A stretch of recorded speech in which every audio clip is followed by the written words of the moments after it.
Hello and welcome to our session on how you can sell Riviera's city sites with Riviera's short haul product manager, Claire Ricketts. Thanks for joining us, Claire. Hi Charlotte, nice to be here. Thank Thank you for you. having me. Lovely. Thank you for joining us. Now, in this session, we're going to be shining a spotlight on some of Riviera's top city break itineraries and sharing lots of handy selling tips along the way. So, Claire, before we move on to your presentation, let's start with an overview of your city's portfolio. Tell us what agents need to know. We've got a lot to offer. There's really something for everybody. So we have short breaks, which will be between 3 nights and 4 nights. So if people just want a taster of a city, or maybe they've done their main holiday and they want to go away again for a long weekend. And we also have some longer tours where you move around between different cities as well. So really, we think that we can appeal to most people there. There's something for everybody. Brilliant. Thank you. And what can clients expect on a city break with you? Oh, there's lots to unpick here that clients can expect. The first thing, and probably the most important thing, is that each tour has an expert tour manager with them. So you're not going blind to a city. We're really helping you uncover what there is to see, how to get there, what to experience, so you don't miss out and you make the most of your valuable time. Then secondly, so we've got guided tours on all of our city breaks, either with the tour manager with you or with a local guide, depending where you go as well. And again, that helps you get under the skin of the destination that you're going to. You're going to be with like-minded travelers as well. And the group size on a classic tour will be maximum 36 people, which is a nice size. Some of our tours are smaller groups, up to 25 people. So people just need to pick the one that appeals most to them. Great, thank you. And talk us through some of your best-selling cities and why you think they're so popular. Classic cities I'm going to go with here. So this is Paris, which I think is iconic. I'm a Francophile, so I'm a bit biased there. So Paris, City of Light, is really one of the best sellers. It's the first city that we started with Oh, wow. Riviera, so you could say that we know it really well. Yeah. So we have Paris, we have Bruges. That's got a different style to Paris. It's much smaller. That's more of a walkable city. We go to Berlin and Dresden. They're iconic cities in Germany as well. You really get to see and experience Germany sort of from both sides, the very modern Berlin to the classic Dresden. We have tours as well to Krakow or Krakow, depending how you want to say that in Poland, which is absolutely beautiful as well. And then we have longer tours, which will visit classic cities as well. So really, these are the most popular tours. I'll come on to these in more detail in a little bit. Wonderful. Thank you. Well, I will let you start with your brilliant presentation and I'll hand over to you. Thank you. So how to sell Riviera's city sites? It's a really good question, and there are lots of things that you can do to help sell these tours. So starting off here, I want to just give you an idea of what else we do. So we have our classic tours. The city breaks come under this as well. So they're 36 people maximum, so it's a really nice size group. Everything is still included. We have signature tours, which have a few extra inclusions as well, and they're smaller group sizes. We have grand tours. We're not going to talk about those in any detail today, but they're longer tours for people, maybe 11 nights, 12 days with more time to relax as well. And also we have solo tours for clients who are traveling on their own, but they don't have to be on their own. They're in a group of like-minded people as well. Perhaps they've got a partner at home that doesn't want to travel with them or can't travel with them, or they just want to explore the world a little bit more. So those come under the category of the city breaks too, just to point that out. And of course, this is not my department at all. We have long haul tours, ocean cruising, yacht cruising, and river cruising. So I think we're covering pretty much everything there. And why choose Riviera? It's something we are so passionate about, our tours. In fact, I will just say that I'm going on one of our tours as a client next week, just to make sure that we discover it for ourselves and see it from the client's perspective. Even though I know the area, I'm seeing it through their eyes. I think that's really important. So we are absolutely dedicated to curating the best possible experiences for our clients. So when you book one of our tours, everything is included. We are not asking you, oh, if you've got a free day on day 4, you don't have to pay extra to do something on that day 4. There are a couple of what we call personalize your holiday options, and that's just extra bits that perhaps not everybody might want to do, but you might want to do. So we do that. Everything's included. So that's your flights, your transfers, your Eurostar, if you're doing one of the city breaks, that includes that. Onward train travel, if you're going, say, to the south of France to visit Provence by train. If you're flying, your luggage is included. All this is covered. So everything is clearly laid out. There's no hidden costs for you. I mentioned our expert tour managers before, and they really are so important to the company. And what we try to do as well is on some of our tours as well, we'll include local guides who will also help bring the cities to life. And the other thing that I think can't be understated really is the importance of looking at feedback. So that's feedback from our tour managers, who always give us a review of how the tour's gone or let us know how things are going while they're out there. We very seriously monitor NPS from clients, or if they write in or feedback, and we look to change things. And I can say that this year, based on feedback, we have changed a few things as well. We're really proud of that. We're not going to say, no, this is how it is. We will change it if it needs to be changing. And the other thing that I think is really crucial to give clients absolute peace of mind is there is 24-hour support. If you need us while you're out on a tour, you can have access to us. Not only the tour manager, but also behind the scenes, there's a crew in the office who will support where needed as well. So I think that's really important, and some companies don't do that at all. So you've just got more than a holiday. You've got an entire experience. We try and make it as seamless as possible.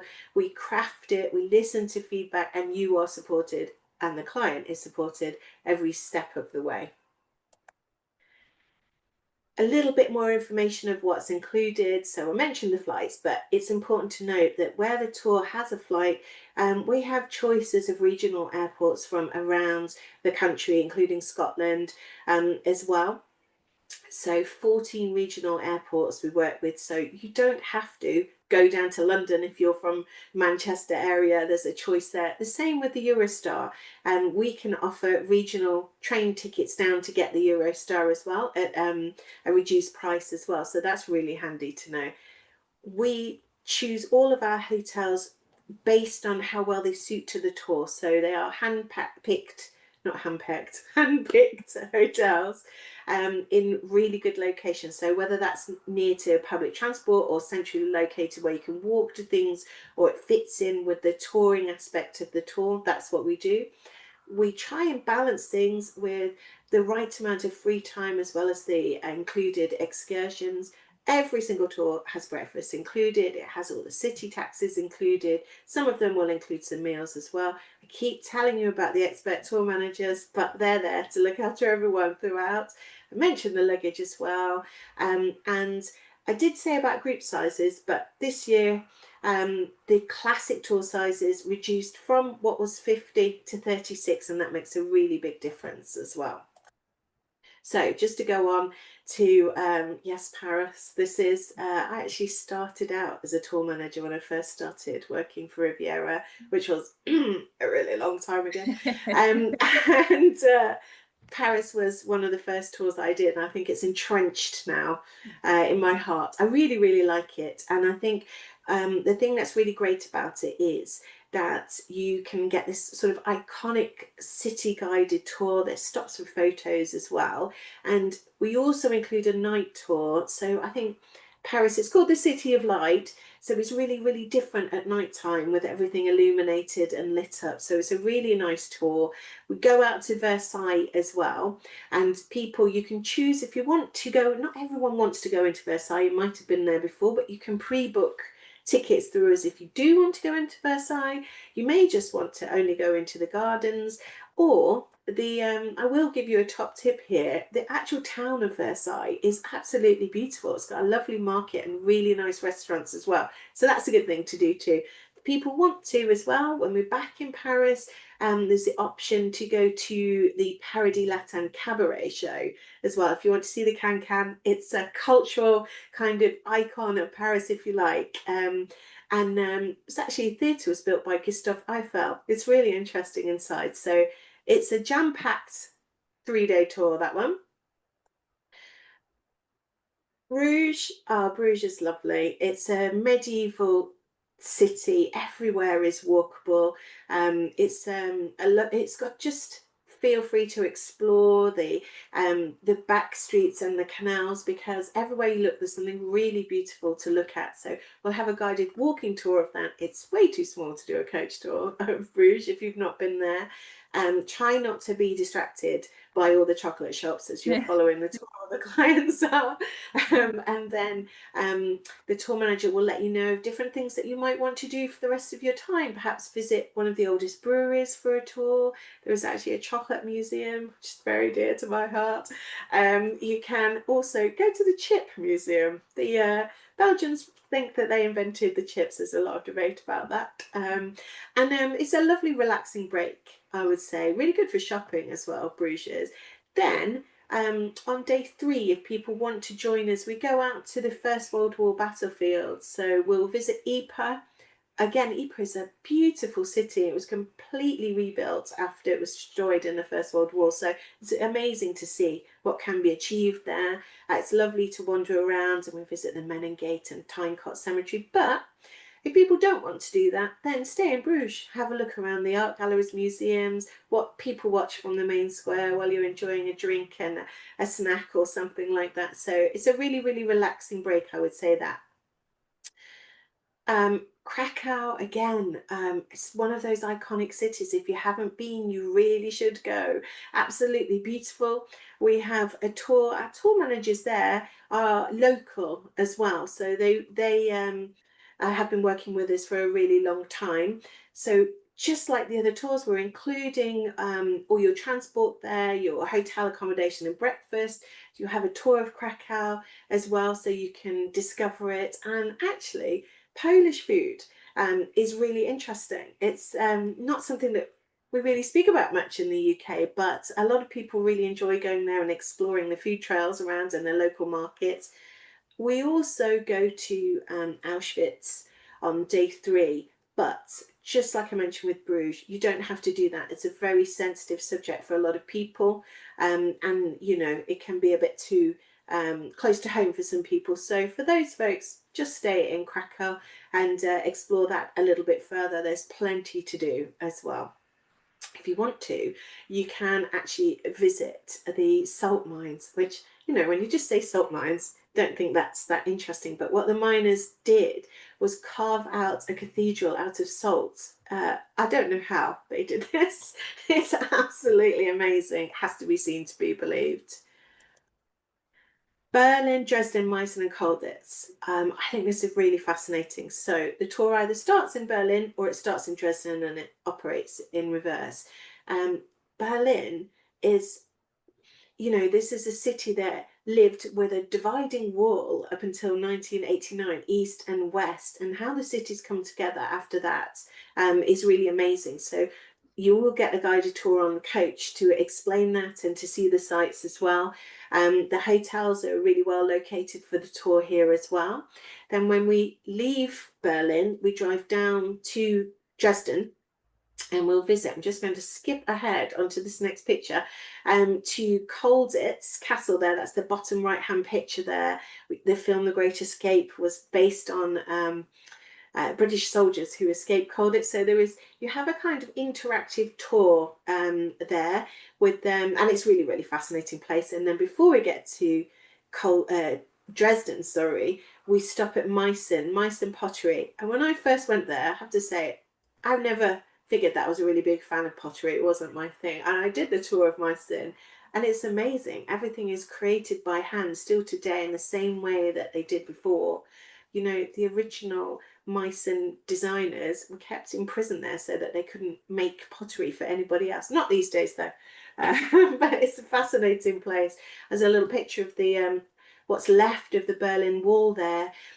These have been taken over by artists as well to just kind of show what it was like, but also make something beautiful out of it as well. The top picture there is Dresden. Dresden, as I mentioned, is completely rebuilt. It's a beautiful city, and it has got an amazing art gallery there, which has to be visited as well. So there are short break tours. 3 nights. Berlin and Dresden is 4 nights. So little taster breaks for people. Plenty to do. We get people that book these and come back to do things that they didn't manage to fit in last time, because they've been given confidence by the tour managers of how to get around and what to do. So that's always really lovely when we hear this, and they are a good introduction into Riviera as well. So if people are wondering whether to book with us, do a shorter break, see what we're like. Nobody will be disappointed, honestly. So then, Classical Spain, this is the tour that I'm going on next week. And this is one of my absolute favourites. So Classical Spain is in Andalusia, and it's a really different kind of part of Spain. It's really got its own distinct identity, I would say, because it's been influenced over the centuries by the Romans, by the Moors, and so on and so forth. So we fly into Malaga because there's so much choice from regional airports from around the UK. And the first night is we stay outside of Malaga in next to a place called Mijas, lovely little traditional hotel there. Just do 1 night there. Then we move on to go to Seville. But on the way, we visit, I'm going to pop over to the next picture. So the bottom right-hand picture, we go to Ronda. It is always amazing to me why they built this city in 2 halves with this bridge, this phenomenal bridge that you walk over between, and how they even built this bridge is incredible. So there's a bit of free time to go into Ronda before we go into Seville, and we stay very centrally located in Seville. We have some tapas tasting as well, because you can see the tapas pictures at the top there. You cannot go to Spain and not have tapas, so we include that, so then people know what they might want to go and see. Got 3 nights in Seville. Opportunity if people want to go to flamenco show and explore this guided tour as well. Why not visit the Alcazar while you're there, which is absolutely phenomenal. Game of Thrones fans will recognise the Alcazar because they filmed a lot there. Then when we leave Seville, we're going on to Granada, and we visit Cordoba, which is an amazing city. But the thing that I think is, a highlight for everybody is the Mezquita Mosque at Cordoba. There's a picture there with those arches in the bottom left. So it was originally a mosque, and it was taken over after the Moors were expelled from Andalusia. It was taken over by sort of the Christians who replaced them, and they turned the centre, very oddly, into a cathedral. But they recognised that the mosque was so beautiful, so they kept it around the outside. You have to see it to believe it. It's phenomenal. But then we're going on to what I think is our absolute highlight, and it's the bottom picture here in Granada, which is the Alhambra Palace. If people haven't been, you have to put that on your bucket list to go. And we have a guided tour there with a local guide, so you can really understand it and explore it. And then there's free time in Granada to explore before we go the next day. So this one, I wanted to talk about it. It's one of our absolute biggest selling tours. We've been doing this tour for over 30 years, like we have been for Paris, like we have been for Bruges as well. Krakow is slightly younger, but we've still been doing that over 20 years. So you could say that we have really good experience in visiting these cities. We've got great supplier relationships as well, which I think really helps with the clients. And as I say, it's all wrapped up. You're in the care of an expert tour manager. We've got that 24-hour backup as well. So hopefully this will help people choose one of these cities. So we're including everything. There's nothing to worry about. You don't have to worry where you're going, how you're getting to somewhere. I will say, when you do your own holiday and you're driving yourself, it takes a lot of time thinking what you're going to do next, how to get there, and maybe arguments with your other half about what you're doing next as well, or friends you're traveling with, or which road you should be taking, all these things. none of that to worry about on one of our tours. Is taken care of for you. So you're not wasting time planning things apart from in your free time. What you might want to do, that's not a waste of time. You'll have already been given ideas by the tour managers as well. So hopefully this helps. And we'll be grateful for any feedback or any questions, then please do let us know. Thank you, Charlotte. Is there anything else you want to ask me about this? Hopefully I covered everything for you. Brilliant. Thank you, Claire. That was fascinating. You covered so much. It's all really inspiring. It's lovely hearing about all the destinations. One question I do have for you is, who is a typical Riviera City Break customer, would you say? Who's a typical Riviera customer? It's a really good question. I would say that most people are either retired or semi-retired, quite active still. Maybe they've been quite professional career-wise, and they just want somebody else now to arrange things for them so they don't have to think about it as well. So we do get all different ages. We do sometimes get, adult children traveling with their parents, for example, friends that they have met while they're on one of our tours. So and generally speaking, although not everybody has been well travelled before, a lot of people kind of know what they want to know, what they want to see as well. So that's why I think we kind of fill that market for people that way as well.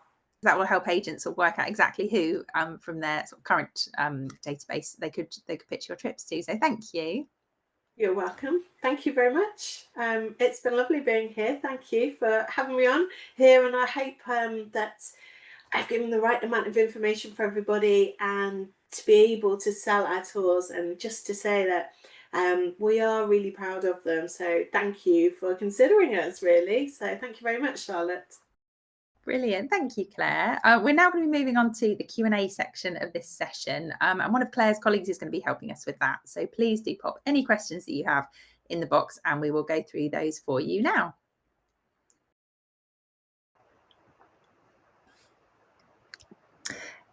Hi, now Jess is joining me for the Q&A part of this session. Thanks for joining us, Jess.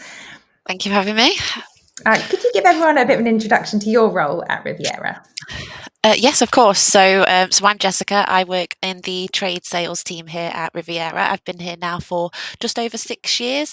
I've worked in both customer service and in sales, and more recently now in the trade team as well. So I get to deal with our lovely travel agents on a day-to-day basis and book holidays for all of our lovely guests.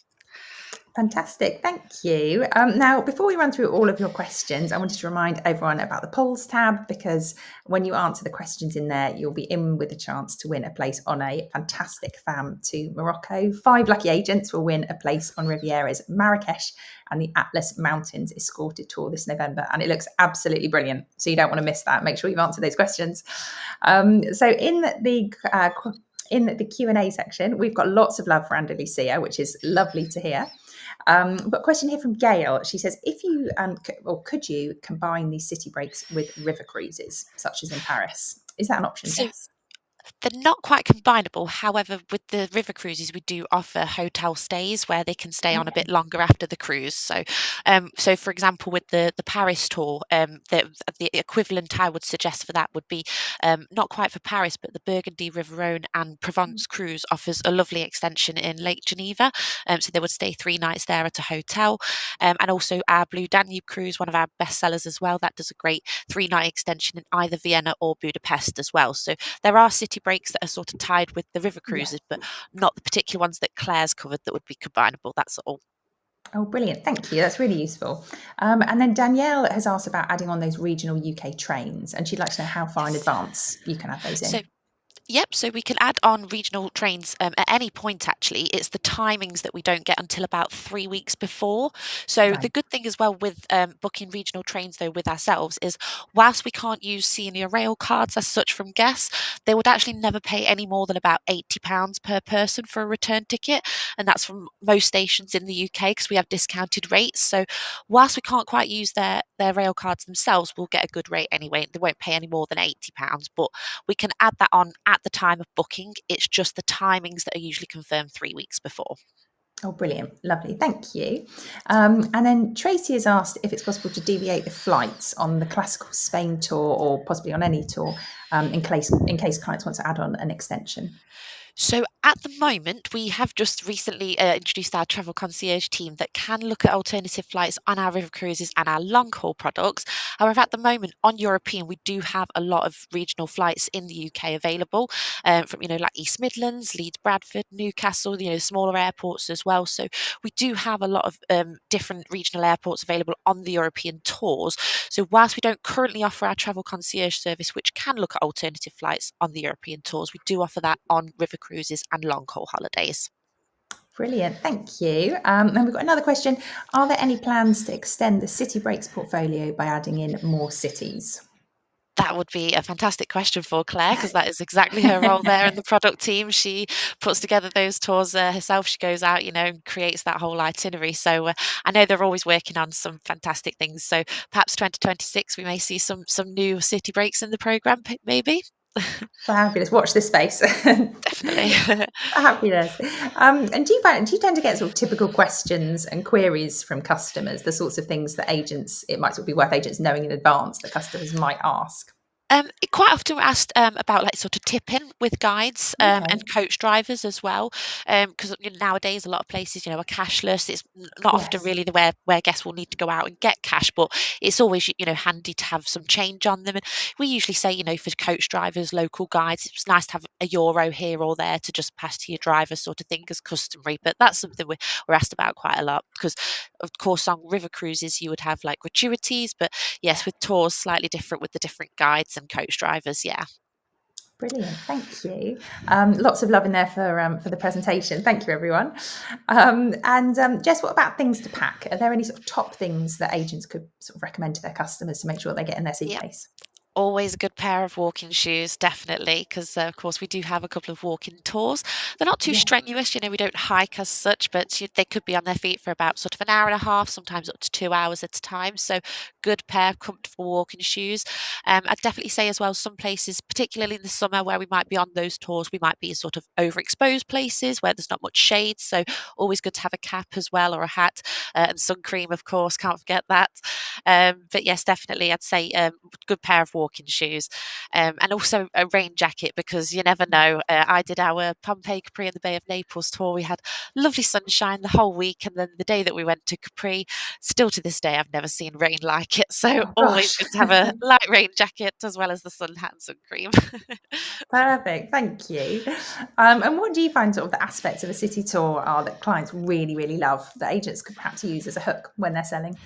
I think it's just nice to get away for a few days, really. And I think as well, with the value of what we've got included within those tours as well, for the 3 nights Paris, 3 nights Bruges, or even Krakow, if you were to put that together yourselves independently, it can often work out quite a lot more expensive. So I think just the pure value of the city breaks, and I think that's what appeals to the slightly more younger market as well, like Claire mentioned about like adult children traveling with their parents as well. The city breaks are sort of there for that sort of younger demographic, or to introduce them to Riviera as well. Yeah. Perfect, thank you. I think we've got time for one final question from Jacqueline, who says if clients have limited walking abilities or perhaps use a walking frame, are there any tours that they could do? So, with regards to mobility, so we would always run through and ask questions in regards to if the guests are able to manage the walking tours, because they are included in the holiday cost. Now, whilst the guests, they don't have to take part in everything, it's part of the cost. They can opt out if they wish to. But we would say in terms of sort of managing like steps or entrances in and out of hotels, there's not just the walking side to it, and also I'd say some of the places that we go to, being quite medieval and older places, they could have cobbles as well to navigate. So something to consider if they are using like a walker or a mobility scooter. It's not uncommon. We do have guests that do come along, and we can arrange airport assistance as well. We're quite used to arranging that. If they bring their own wheelchair, for example, airlines would like to know like dimension, weight, and it's always Yeah, good to have that information from the guest as well. But yes, we always run through the itinerary in terms of the mobility notes on each tour, so we can break it down as to if we're going to a palace one day, there might be so many steps in there, so we can run through each itinerary, and it's essentially up to the guest to make that decision then if that would be suitable for them. But yes, we have a duty of care to our guests, yeah, but we welcome lovely. everyone. Thank you. And we'll do two really super quickfire questions. We've got one from Gail. She says, are your guides local? Yes, so we would have your Riviera tour manager and then a local guide that would come along on the guided tour. So they've got really great first-hand knowledge, yeah. And Fabulous. yes, the Sorry. children one as well. That's a good question. The children one, yes. Can younger children go on city breaks like Bruges? Yes, so we do have a minimum age, which is 9 on our tours. So that would be our youngest. And on our river cruises, the minimum age would be 12. So they're the age brackets there, yeah. Lovely. Thank you so much, Jess. You've been amazing, so informative. And now I'd like to invite everyone to move over to our next session, which is Take a Walk on the Wild Side. And that's all about selling safaris with Riviera. So we'll see you over there in a second.